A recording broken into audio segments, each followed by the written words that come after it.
A young man made eye contact with his mother at breakfast. The woman was cooking eggs, just like always, smiling, just like always. But he knew she wasn't his mother anymore. 3 hours later, 2 bodies lay on the kitchen floor. When police arrived, he stood at the door with a knife in his hands. The only thing he said was, "They weren't my family. Where is my real family?" How did an ordinary morning turn into such an ending? Daniel was 24 years old and had graduated from the psychology department 6 months ago. He was a good student, quiet, organized, unproblematic.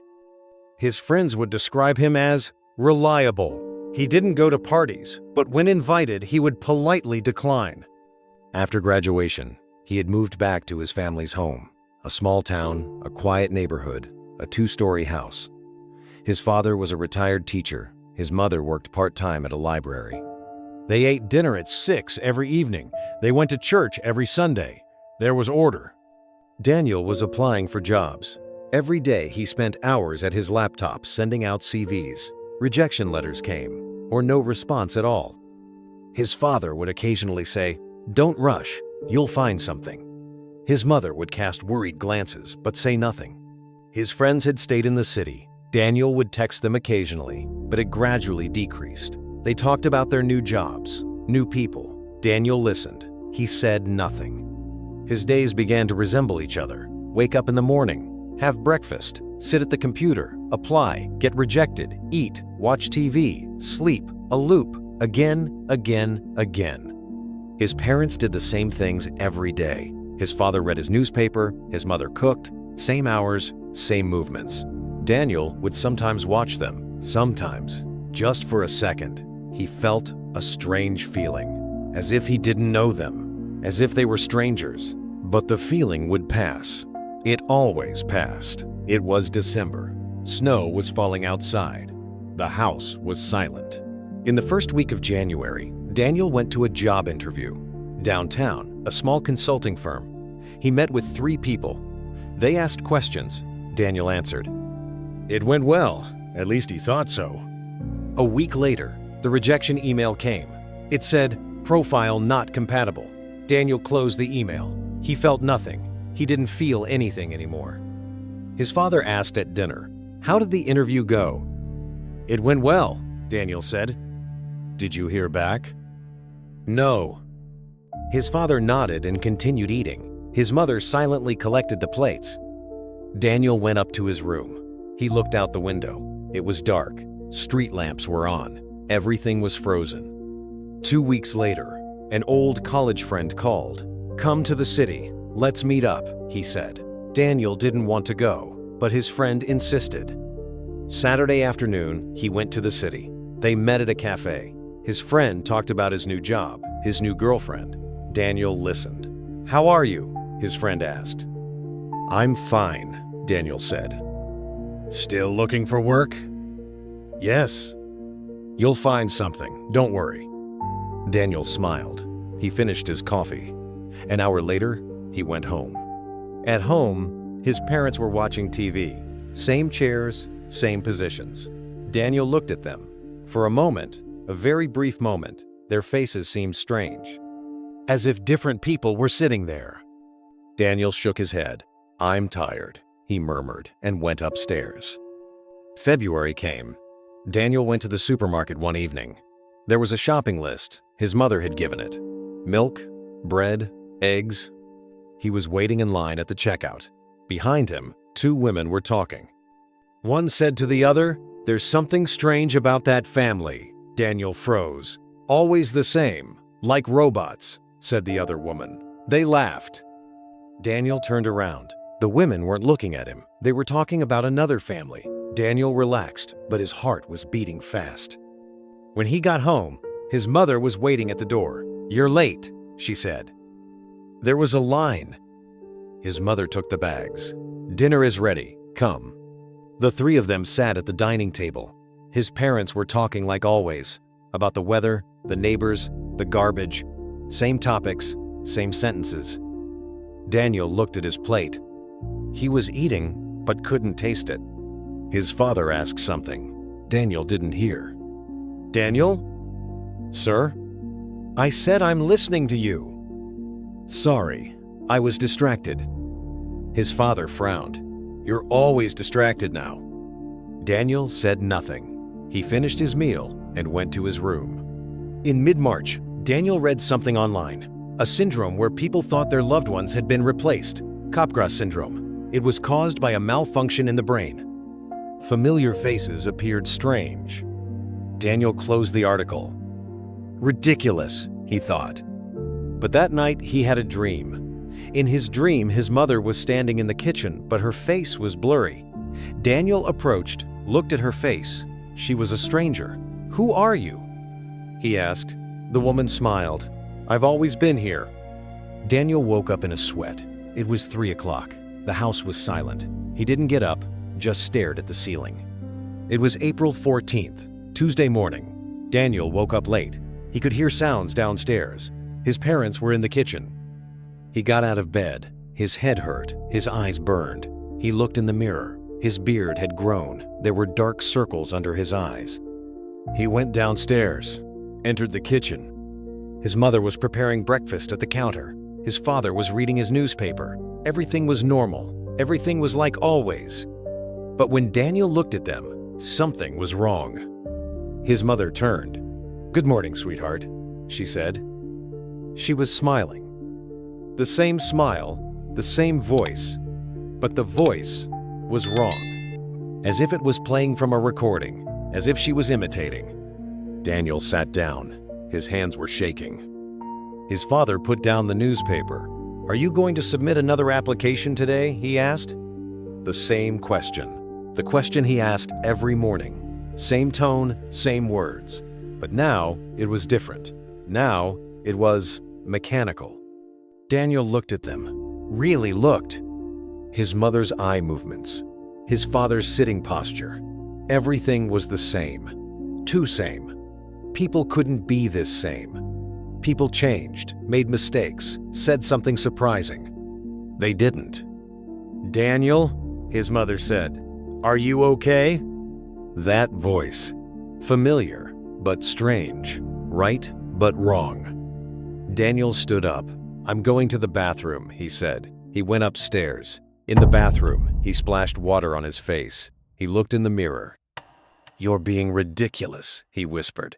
"They're your family." But they weren't. He knew now. He didn't know how he knew, but he knew. They had been replaced. When? How? He didn't know. But his real parents were gone. Others had come in their place. Perfect copies. But copies. Daniel went downstairs, returned to the kitchen. 2 people were there. They had taken their place. They had entered his home. "Where is my real family?" he asked. His mother looked up. "What are you saying?" "Where is my real family?" Daniel's voice was rising. "Who are you?" His father stood up. "Daniel, calm down. You." "Who are you?" His mother approached. "Honey, you're sick. Let us help." "Don't touch me."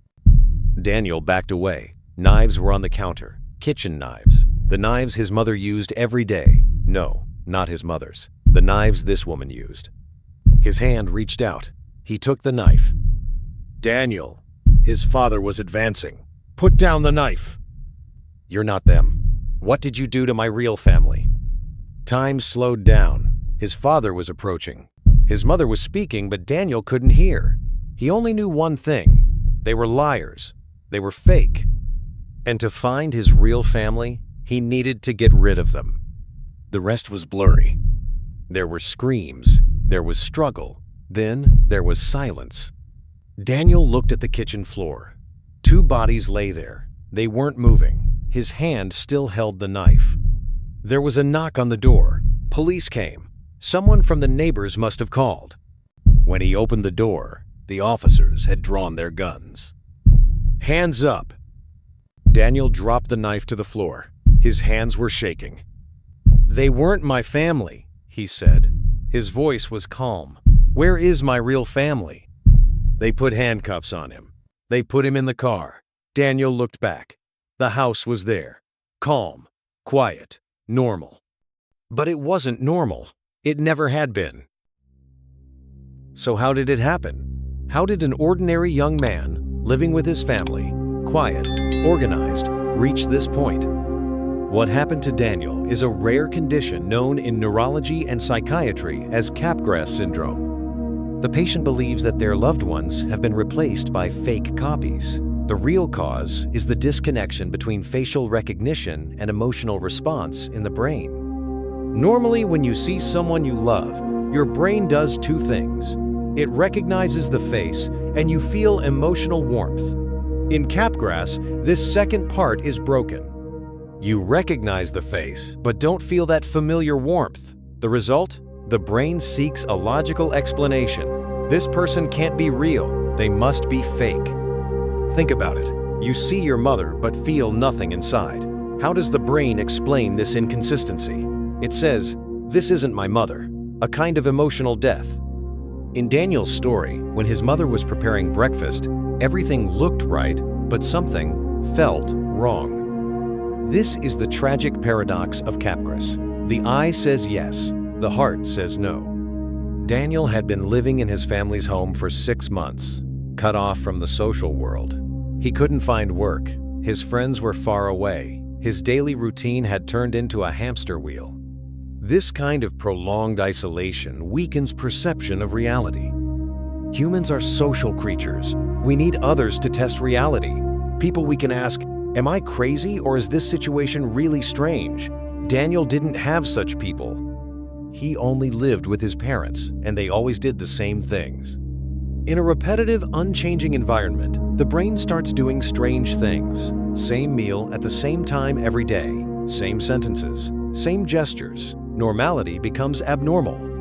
This monotony can create a glitch in the brain. If a car tire constantly passes over the same spot, the road wears down. The brain does too. The monotony in Daniel's life prepared the ground for abnormal thoughts. Something that's constantly the same starts to seem unreal, fake, programmed, mechanical. Daniel had been under pressure for months. Not finding work, the uncertainty of his future, his family's silent disappointment. This stress is perfect ground for paranoia. Paranoia is the tendency to see the world as a threat. An innocent look becomes an accusation. A routine question becomes an attack.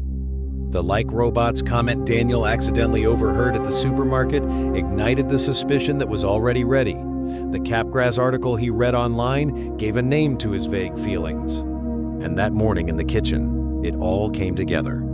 A match can be enough, especially if the ground is dry. Real-world example. In 2008, a similar case occurred in the US.